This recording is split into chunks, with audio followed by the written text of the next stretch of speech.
আমরা না বিয়ে করে নিয়েছি, আমাকে একটা হেল্প কর না বোন। কি উপকার? 2টা বোরখা আর কিছু টাকা এনে তুই হোটেলে দিয়ে যেতে পারবি? ঠিক আছে। এই জরুরি কাজ। অ্যাঙ্কর হোটেলটা আছে না, আমাকে একটু ওখানে নিয়ে কি বলতেছো? নাউজুবিল্লাহ আস্তাগফিরুল্লাহ না। আমার বোনের জন্য বলছি, ওর বয়ফ্রেন্ডের সাথে নাকি ওইখানে পালিয়ে উঠেছে, একটা দিতে যাবো। না না না না চলো না প্লিজ।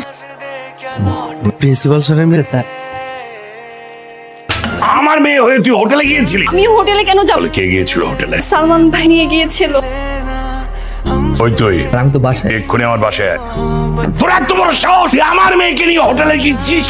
বিশ্বাস করো, আমি না যেতে চাইনি। সালমান ভাই আমাকে হোটেল দেখানোর জন্য নিয়ে গিয়েছে, আর যখন কিনা বলেছে হোটেলে থাকতে হবে, তখন আমি চলে এসেছি। তুই আমার সহজ সরল মেয়েটাকে নিয়ে হোটেলে চলে গেলি?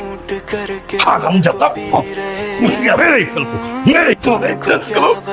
তোকে আসলে জনগণের সামনে মানা উচিত। হ্যাঁ স্যার, কোনো সমস্যা নেই স্যার। আমি আমার স্বার্থ সবকিছু খুলে ফেলছি যাতে রাস্তার সমস্ত জনগণ দেখুক আমি কিছু করতে রাজি।